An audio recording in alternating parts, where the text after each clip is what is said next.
Mari kita persiapkan hati kita untuk ditaburi kebenaran firman Tuhan. Bapa, kami bersyukur kepadamu kalau Tuhan memberi kami kesempatan untuk mendengarkan firman-Mu. Urapilah setiap hati kami supaya menjadi tanah yang subur bagi kebenaran firman Allah. Hamba-Mu yang menaburkan dan umat-Mu yang akan mendengar. Engkau juga yang mengurapi kami. Biar hanya kebenaran Allah yang akan diperdengarkan di tengah-tengah kami pada saat ini.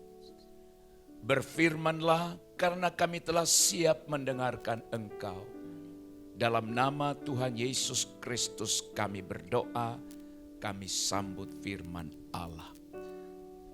Amin. Amin. Bapak, Ibu, Saudaraku sekalian, firman Tuhan pada hari ini saya beri judul Memikul Tanggung Jawab Gereja Saya.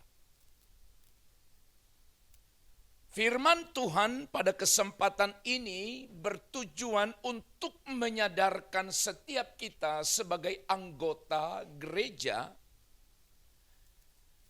bahwa kita harus turut memikul tanggung jawab dari gereja di mana kita tertanam, di mana kita beribadah. Tanggung jawab. Apa artinya tanggung jawab, saudara? Dalam Kamus Besar Bahasa Indonesia disebutkan di sana bahwa tanggung jawab itu, saudara-saudara, merupakan keadaan untuk wajib menanggung segala sesuatunya. Sekali lagi, untuk wajib menanggung segala sesuatunya. Itu tanggung jawab. Seorang suami harus bertanggung jawab di tengah keluarga. Artinya wajib menanggung segala sesuatu yang diperlukan, yang dibutuhkan oleh keluarga itu. Dan sebaliknya. Dalam hal ini, saudara-saudara, jika dijabarkan, tanggung jawab adalah kesadaran seseorang. Kesadaran seseorang akan kewajiban untuk menanggung segala akibat dari sesuatu yang telah diperbuatnya. Itu juga tanggung jawab. Saudara mungkin pernah mendengar istilah begini atau pernyataan, berani berbuat, berani bertanggung jawab. Ya kan Bapak Ibu? Berani berbuat, berani bertanggung jawab. Maka dari itu saudara-saudaraku yang terkasih, kalau saudara menjadi anggota salah satu gereja atau tertanam di dalam satu gereja lokal, maka saudara-saudara harus dengan kesadaran, setiap kita harus sadar akan kewajiban untuk kita ikut serta menanggung segala sesuatu yang ada di gereja itu.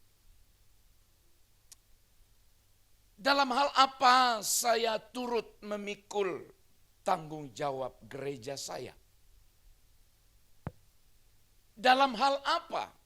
Itu tentu pertanyaan setiap kita ketika mendengarkan poin ini atau topik ini. Saudara-saudara, hal yang pertama yang dituntut daripada kita sebagai seorang jemaat atau salah satu jemaat untuk turut memikul tanggung jawab gereja kita yang pertama sederhana tetapi sangat penting.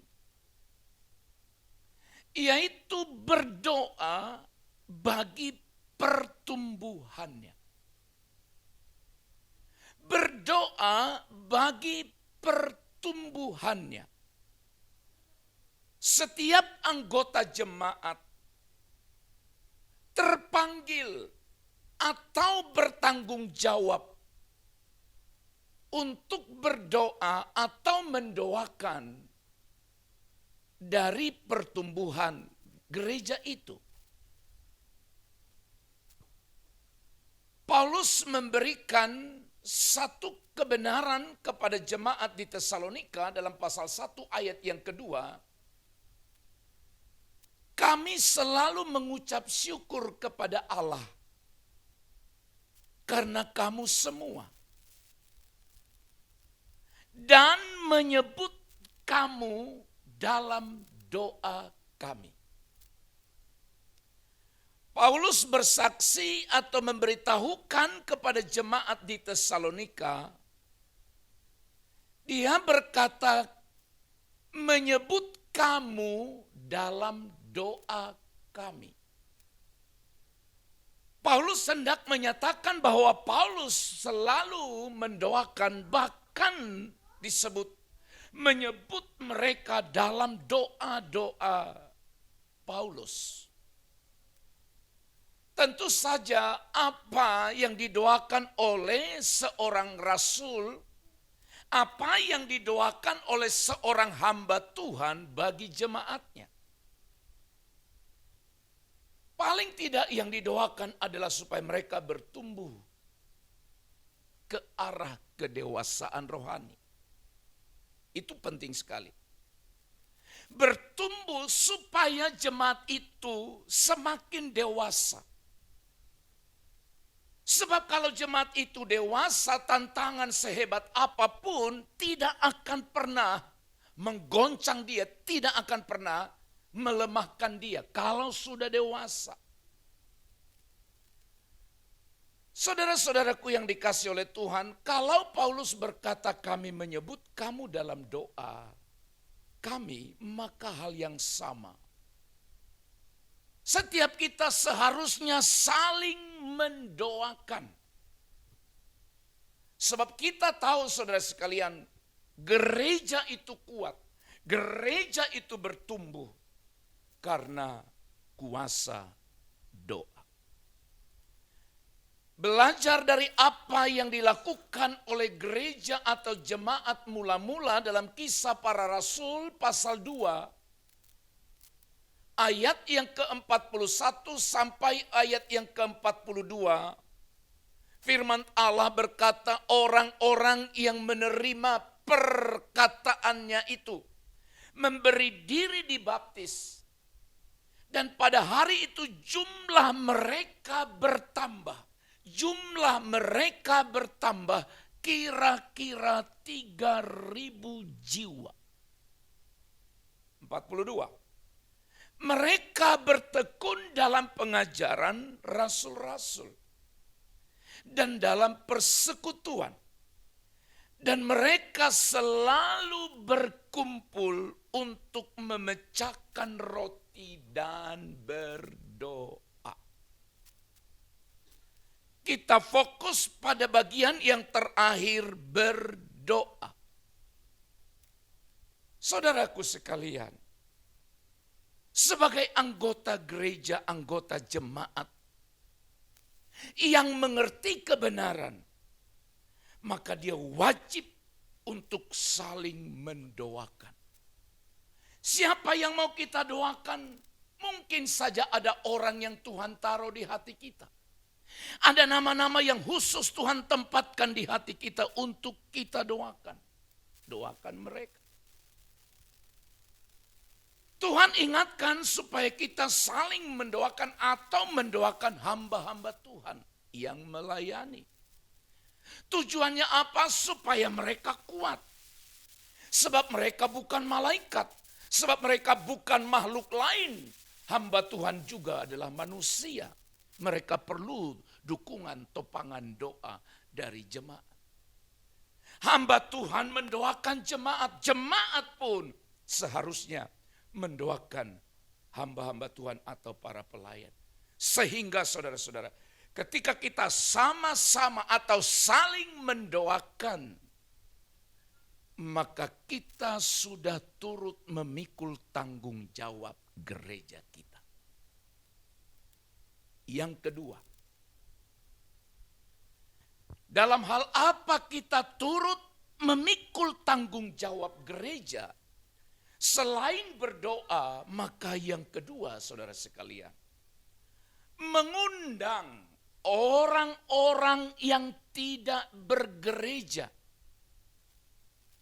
untuk beribadah.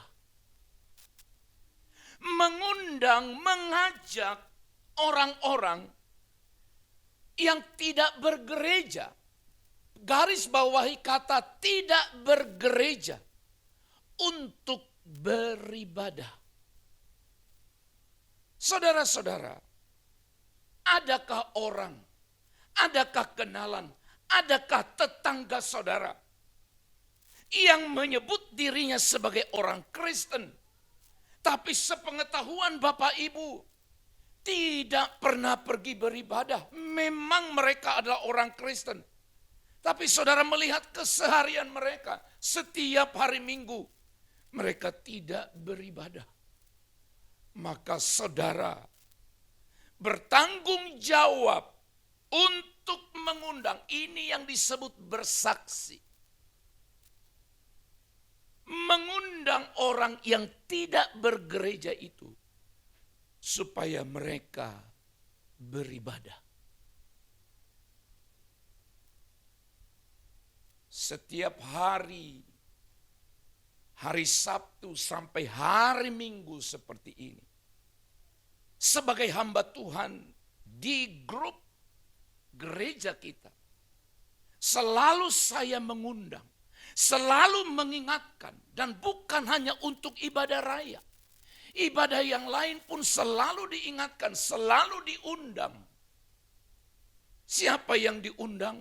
Tentu saja kalau saya mengundang saudara untuk hadir dalam ibadah yang sudah disepakati di gereja kita.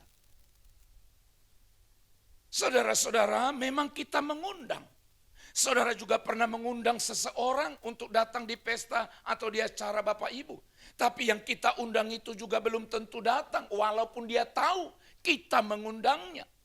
Hal yang sama pun bisa terjadi di gereja, bahkan seringkali orang mengabaikan undangan itu. Tetapi sebagai orang percaya kita sudah bertanggung jawab, saling mengingatkan, saling mengundang, saling mengajak supaya mereka sama-sama datang beribadah kepada Tuhan. Pertanyaannya, apa reaksimu? Apa tindakanmu, apa sikap saudara ketika ada orang mengajak saudara untuk hadir dalam ibadah? Seharusnya kita memiliki sikap dan pengakuan seperti yang disebutkan oleh pemazmur dalam pasal 122 ayat yang pertama. Nyanyian ziarah Daud, aku bersuka cita. Aku bersuka cita ketika dikatakan orang kepadaku. Apa saudara? Mari kita pergi ke rumah Tuhan. Daud berkata, aku bersuka cita ketika ada orang yang mengajak saya, yang mengingatkan saya, dengan berkata, mari kita pergi ke rumah Tuhan. Apakah saudara bahagia? Apakah saudara bersuka cita? Masih ada orang yang mengingatkan saudara. Masih ada orang yang mengajak kita untuk datang kepada Tuhan. Berarti mereka masih peduli akan kehidupan rohani kita. Supaya apa? Supaya kita tidak mati dalam kebinasaan. Oleh sebab itu bersukacitalah. Namun saudara, berbicara, mengundang, mengajak orang, saudara harus ingat, Saya berulang-ulang harus ingatkan ini kepada warga jemaat di tempat ini dan hamba-hamba Tuhan. Ingat baik-baik. Kita tidak boleh memengaruhi orang. Baik secara pribadi atau individu. Ataupun secara kelompok atau keluarga. Untuk datang ke gereja kita ini. Sementara mereka setia beribadah di gerejanya.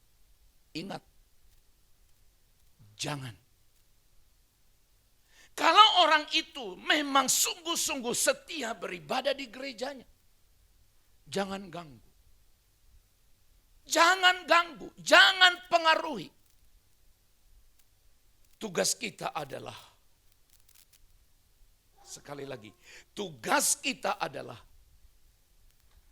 mengundang mereka yang mengaku sebagai orang Kristen, tetapi tidak atau jarang beribadah. Bahkan mereka tidak memiliki tempat beribadah yang menetap. Undang mereka. Dan yang memberi keputusan untuk beribadah dan menetap di sebuah gereja lokal bukan kita, harus dia. Tentu karena pekerjaan Roh Kudus kita percaya itu. Jadi kalau orang itu setia di gerejanya, biarlah. Tapi tugas kita bersama undang mereka yang mengaku sebagai orang Kristen, tapi tidak pernah mereka hadir dalam ibadah. Tugas kita yang kedua, saudara-saudara, adalah mencari yang tersesat. Mencari yang terhilang. Yang tersesat atau yang terhilang harus dibedakan. Ada orang tersesat terhilang karena tidak tahu kebenaran. Oke? Tersesat atau terhilang karena tidak tahu kebenaran. Ini harus dicari dan diselamatkan. Tapi ada orang yang menyimpang, ada orang yang menjauh sengaja. Tahu kebenaran, justru sangat tahu. Saudara-saudaraku yang dikasih oleh Tuhan, Matius 18 ayat 12 firman berkata, bagaimana pendapatmu? Jika seorang mempunyai 100 domba dan seekor diantaranya sesat, tidakkah ia meninggalkan yang 99 ekor di pegunungan dan pergi mencari yang sesat itu? Tidak semua orang Kristen sesat. Sebab persoalannya ada banyak orang Kristen tahu kebenaran. Dengar baik, tahu kebenaran, tetapi dia sengaja menolak kebenaran itu. Semuanya orang Kristen tahu, sekali lagi semua orang Kristen tahu di seluruh belahan dunia tahu bahwa setiap hari Minggu harus datang beribadah pada Tuhan. Tidak ada orang Kristen yang tidak tahu itu. Tetapi mereka sengaja tidak menghiraukannya. Sengaja pergi ke tempat-tempat yang lebih memikat dan menyenangkan hatinya. Apakah mereka adalah orang-orang yang tidak memahami? Mereka paham. Memang bisa juga disebut sesat. Tapi kesesatannya adalah lebih mengutamakan, mementingkan kesenangan pribadinya daripada Tuhan. Jadi tugas kita adalah mengundang yang mengaku diri sebagai orang Kristen tapi tidak beribadah. Mereka yang menjauh, yang tersesat daripada Tuhan harus dibawa kembali pada Tuhan. Kalau begitu siapa target kita? Siapa sasaran kita? Yang pertama saudara-saudara, sasaran utama kita tidak jauh. Sasaran utama kita yang pertama adalah seisi rumah kita. Tidak jauh. Kisah Rasul 16 ayat 31 firman Tuhan berkata, percayalah kepada Tuhan Yesus Kristus dan engkau akan selamat, engkau dan seisi rumahmu. Saudara-saudara, ayat ini jangan dipahami keliru. Pemahaman yang keliru jangan dipikir. Kalau salah satu anggota keluarga itu sudah percaya selamat, sungguh-sungguh pada Kristus, satu orang, maka semua orang yang ada di rumah itu akan selamat. No, tidak.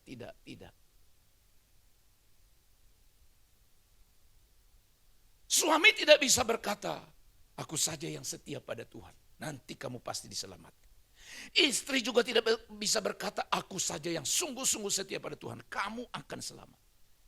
Tetapi saudara-saudara, orang yang dewasa, orang yang percaya, seorang yang percaya di tengah keluarga itu, maka dia bertanggung jawab untuk membawa, sekali lagi, bertanggung jawab untuk membawa seisi rumahnya untuk datang pada Tuhan.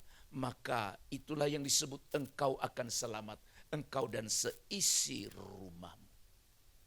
Oleh sebab itu saudara-saudara, setiap orang percaya bertanggung jawab atas keselamatan seisi rumahnya. Amin.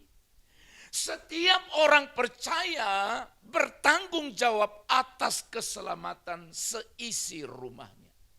Oleh sebab itu, hai saudara-saudara yang merasa engkau lebih rohani, lebih dewasa secara rohani di rumah tangga atau di keluarga kita, maka engkau bertanggung jawab membawa mereka datang pada Tuhan. Yosua dengan satu kebenaran hakiki dia berkata dalam pasal 24:15. Tetapi aku dan seisi rumahku, kami akan beribadah kepada Tuhan. Yosua dalam hal ini bertindak sebagai seorang pemimpin di tengah keluarga. Memiliki komitmen, aku dan seisi rumahku, kami akan beribadah kepada Tuhan. Saudaraku sekalian, siapa yang boleh berkata ini? Anda setiap orang percaya.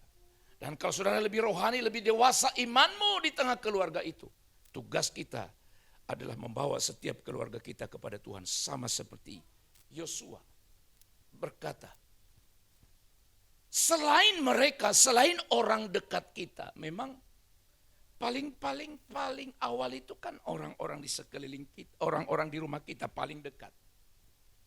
Lalu mulai keluar dari keluarga, dari rumah tangga kepada siapa? Ini yang di sebelah, orang yang di sebelah atau tetangga kita. Apakah saudara merindukan tetanggamu, orang di sebelahmu mengenal pada Kristus? Atau engkau berkata biarlah mereka binasa sekalian? Tapi Injil Lukas pasal 10 ayat 27 ingatkan kita.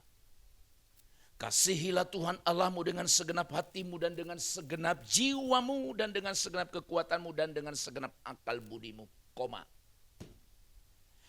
dan kasihilah sesamamu manusia seperti dirimu sendiri. Ketika kita menuntun orang di sebelah atau tetangga kita untuk datang pada Tuhan, dengar baik. Maka tindakan itu adalah tindakan kasih, di mana kita mengasihi mereka. Selain orang di sebelah, di tetangga kita, maka terus semakin melebar. Yang ketiga adalah yang menjadi sasaran atau target kita adalah jiwa-jiwa yang dibebankan Roh Kudus bagi kita. Percaya bahwa Roh Kudus bisa kasih beban di hati kita untuk seseorang. Kisah Rasul pasal 10 ayat 15 sampai dan 19. Di sana saudara-saudara, Petrus itu diberi beban penginjilan. Ada beban di hatinya untuk membawa orang kafir, yaitu keluarga Kornelius di kala itu. Dan Petrus melakukannya. Dan Tuhan menyertai dia sehingga berhasil dengan baik. Sebelumnya Cornelius tidak dikenal oleh Petrus, tapi Tuhan kasih nama itu di hatinya. Wow, luar biasa. Tuhan kasih beban tanggung jawab itu di dalam dirinya. Kedengaran pula untuk kedua kalinya suara yang berkata kepadanya, apa yang dinyatakan halal oleh Allah tidak boleh engkau nyatakan haram. Dan ketika Petrus sedang berpikir tentang penglihatan itu, berkatalah Roh Allah. Perhatikan baik. Yang ngomong ini siapa? Roh Kudus. Roh Kudus bilang apa? Ada 3 orang mencari engkau. Ada 3 orang mencari engkau. Siapa yang ngomong? Roh Kudus. Wah, luar biasa, Pak. Ada orang, ada jiwa yang dibebankan Roh Kudus bagi kita. Jadi saudara-saudara, memang ini tidak mudah. Ini hanya bisa terjadi ketika kita sangat merindukan jiwa datang pada Tuhan. Maka Tuhan akan kasih tanggung jawab itu dalam hati kita. Juga dalam Kisah Rasul pasal 16 ayat 6 dan 10. Di sana kita melihat tokoh yang lain bernama Paulus.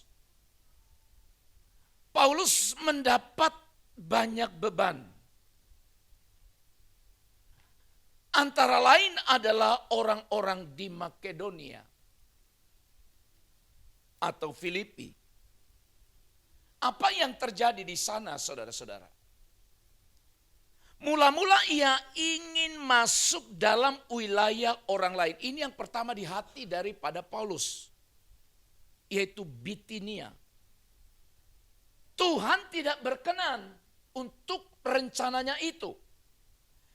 Lalu kemudian Tuhan menyuruh dia pergi kemana?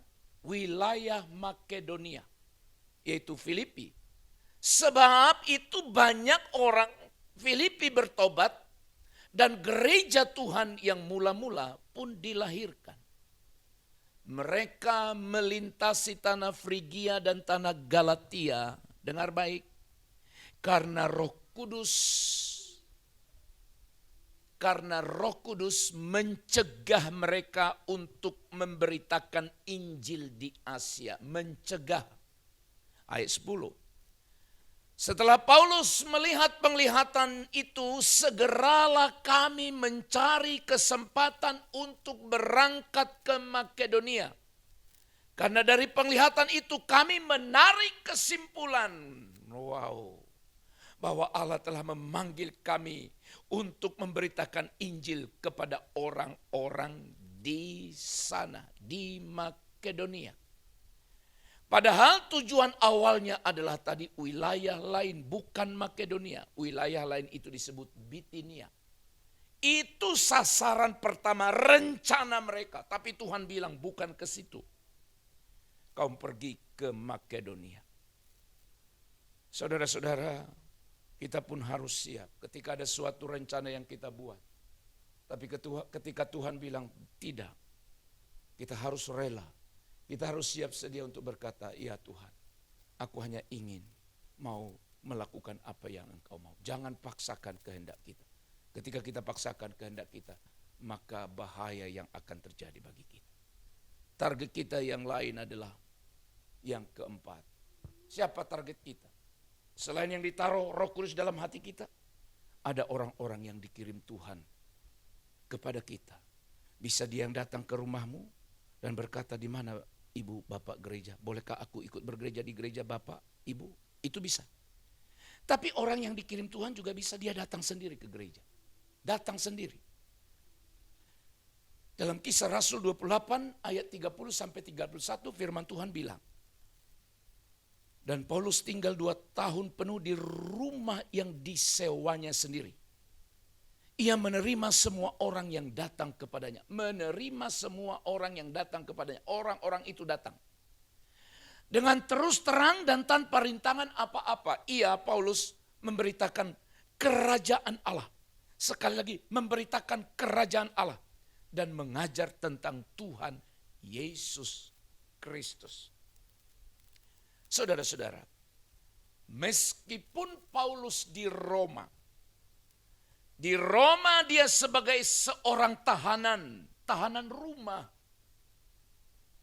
Karena dia di penjara, tapi dia menjadi tahanan rumah di sebuah rumah yang disewanya. Sebagai seorang tahanan rumah, dia sewa rumah, di situ dia tetap bertahan.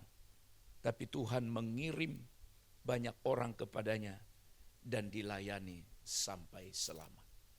Saudara, kalau ada orang yang dititipkan oleh Tuhan atau diperintahkan Tuhan datang kepadamu untuk saudara layani, maka saudara pun harus melayaninya.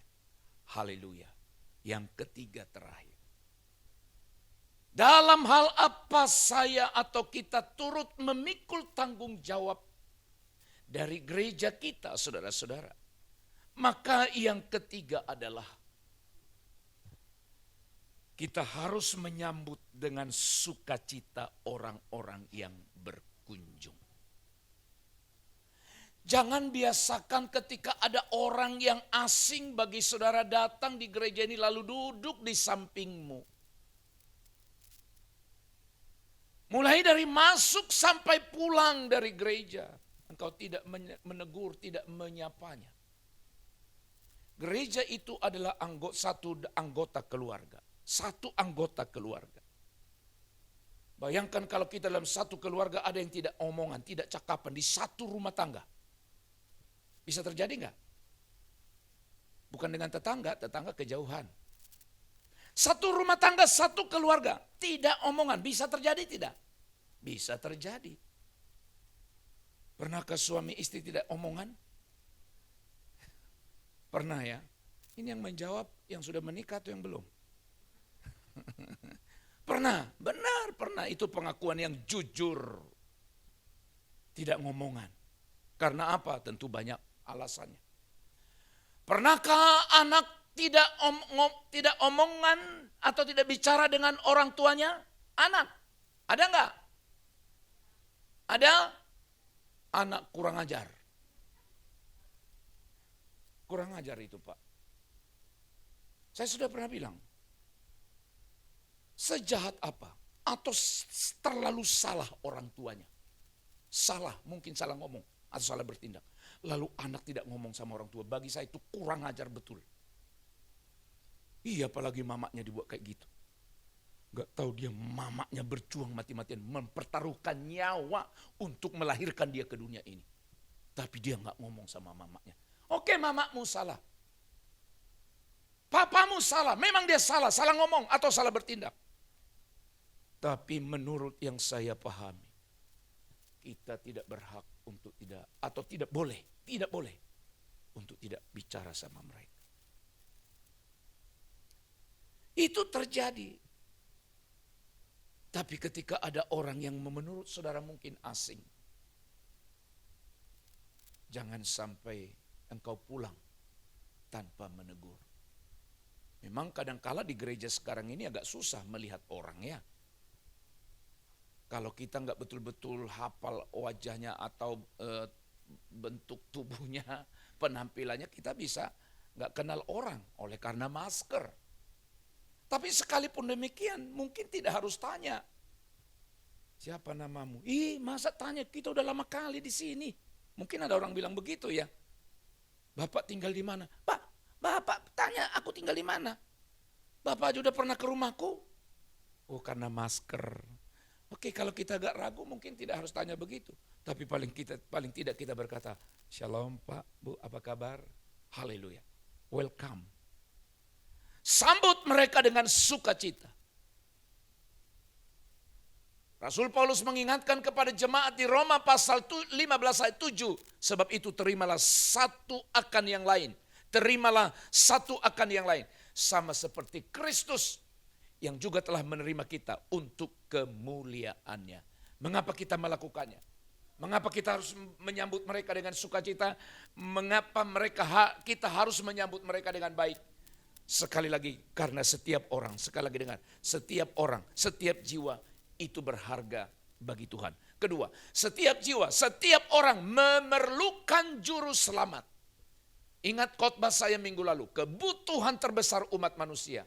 Bukan makan dan minum, bukan fasilitas hidup. Tapi kebutuhan terbesar umat manusia adalah dia butuh keselamatan. Yang ketiga, setiap jiwa, setiap orang membutuhkan orang lain. Kita tidak bisa hidup tanpa orang lain. Kita tidak bisa hidup sendiri, Pak.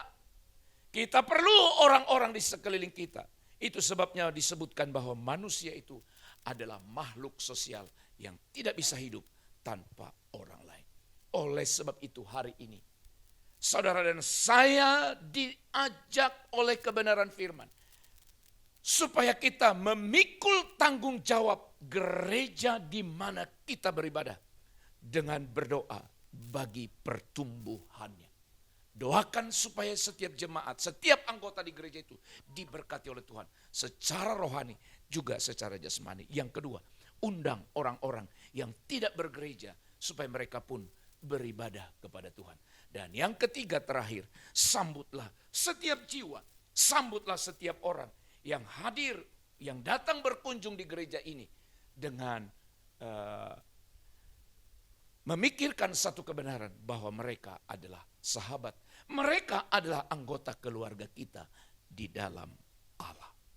Pikul tanggung jawab gereja di mana saudara tertanam sebagai anggota jemaat. Amin. Kita berdoa. Bapa, terima kasih.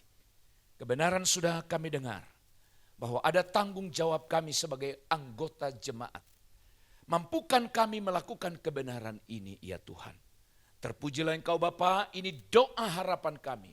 Dalam nama Yesus kami sudah mengucap syukur dan berdoa. Haleluya. Amin.